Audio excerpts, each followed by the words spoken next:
Ladies and gentlemen, would you please turn to the person next to you and go, shh. Thank you very much.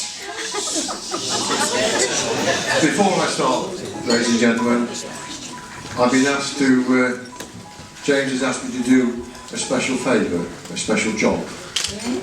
And I shall be coming round you all at individual tables, shaking your hands and asking for your dinner money.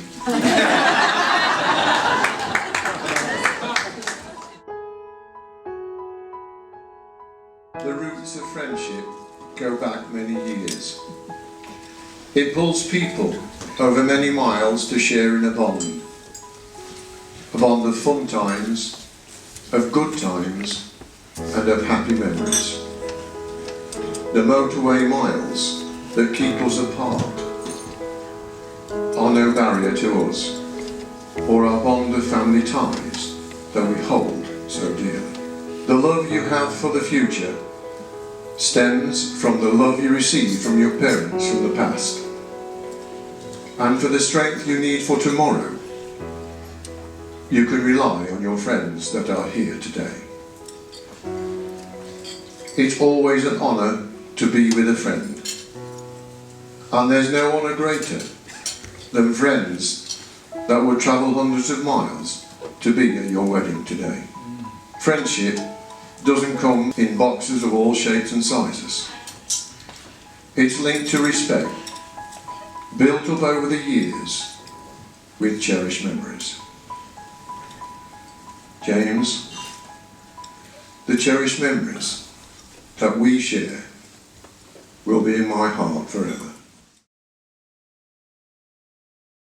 Those of you that know Keith and I will already tell you how proud we are of James and how much we love him. He is and always will be the apple of my eye and the star of my day, as you can tell.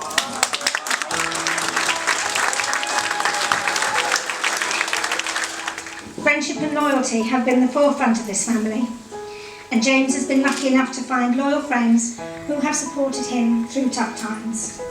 And we began to think, Keith and I, that he would never find this right. After all, we're only too well aware that James takes quite a bit of keeping up with. But then Adrienne, our princess, bounced into his life, and things were never the same again.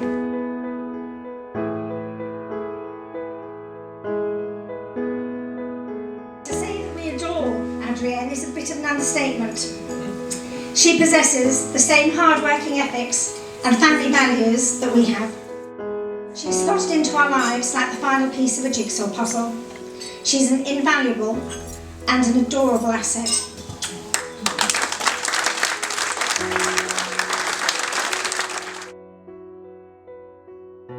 Ladies and gentlemen, please play silence for the Gordon Blair of Banoffee Pines. The man who brought chaos to the DJ industry. The man who wears tight trousers to go with his personality.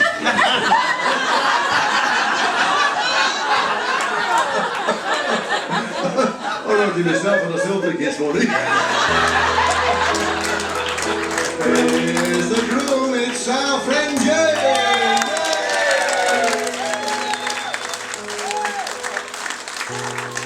Thank you, Harry, for that kind introduction. Dear family and friends, thank you for coming to celebrate our special day. It is truly a special day in our lives. It is such a big day that even the Duchess of Cambridge has gone to great lengths to try and upstage my bride today. I want to say a few words about Adrienne. My life, indeed my whole family's lives, have changed the day we started dating. I'm truly the luckiest man alive. I love you.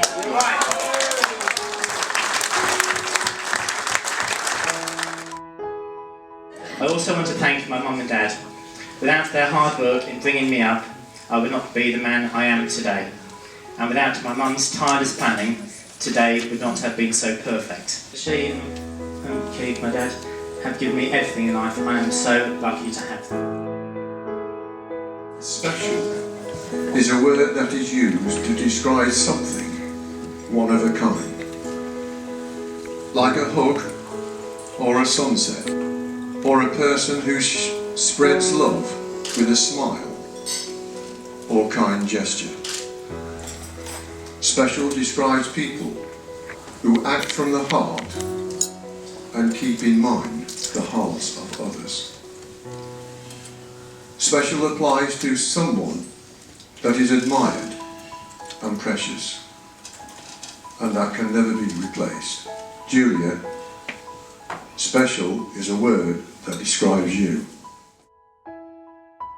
Keith and I have never seen James so happy. Along with the fact she has the most unselfish and kind nature, she's bubbly and funny and able to put a smile on all of our faces.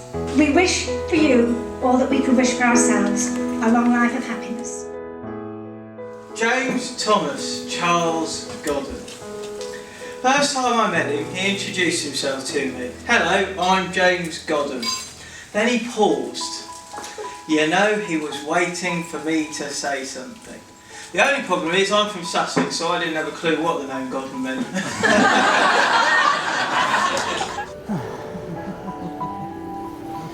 This is where she takes the piss. She's just trying to sweat you out, mate. Don't you worry about it. She's not having any secondaries. She's definitely on it. For the purposes of this microphone, I am clock watching as we... She is late. Don't go to the loo. In any case, my friends call me Gods. Nice to meet you, James. I know it was pretty much the start of it, but we were at university, and some of you will know, a lot of you will know what it's like to go away from home for the first time. Well, he wasn't that far; it was only down the road in Canterbury. But you kind of try very hard, don't you? And you kind of put up with people more than you would normally do so that you can make new friends. You know? And that goes on for a few weeks, and then suddenly you look around and realise that you're still sat next to that weirdo on the first day. 15 years later, I'm still sat next to the weirdo for the first day.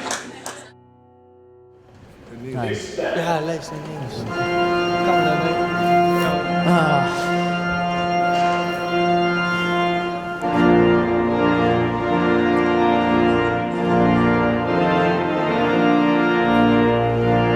Let's take things out of the boxes. What things out of the boxes? You got both things. Shall I take them out of the boxes now? No. Yes. The vicar looks quite sexy. That's what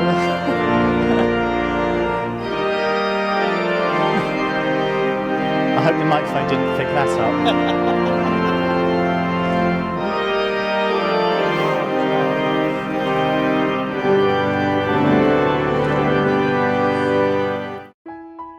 I, James, take you, Adrienne, I, Adrienne, take you, James, to be my wife, to be my husband, to have and to hold from this day forward, for better, for worse, for richer, for poorer, in sickness and in health, to love and to cherish till death us do part, according to God's holy law.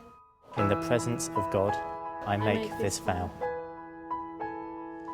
In the presence of God and before this congregation, James and Adrienne have given their consent and made their marriage vows to each other.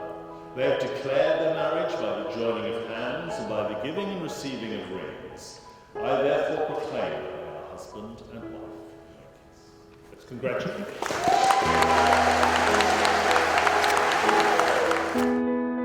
Adrienne.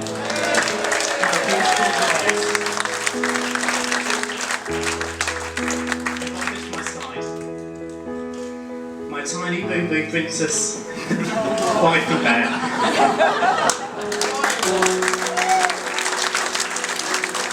Ladies and gentlemen, please raise your glasses to the beautiful bride.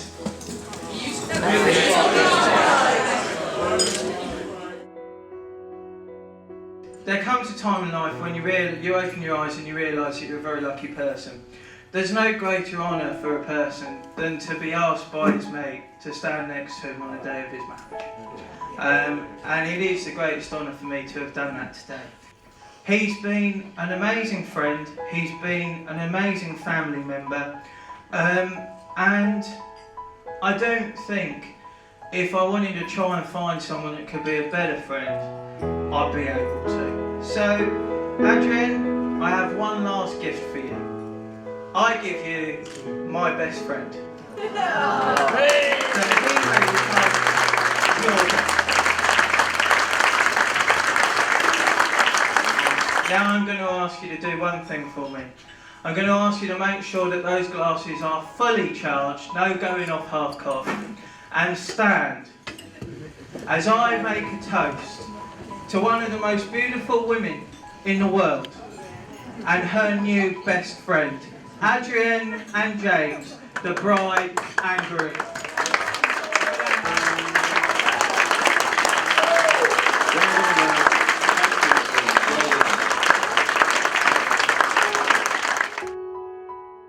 Remember, James, diamonds are forever, like the sparkle in your wife's eyes.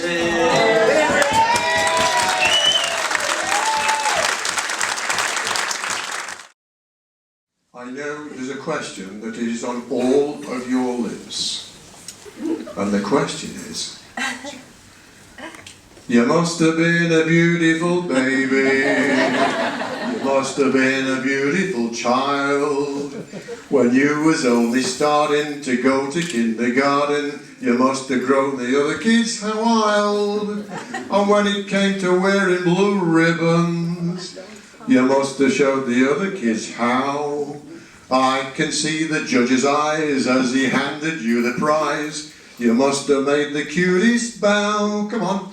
Oh, you must have been a beautiful baby. Oh, you must have been a beautiful baby.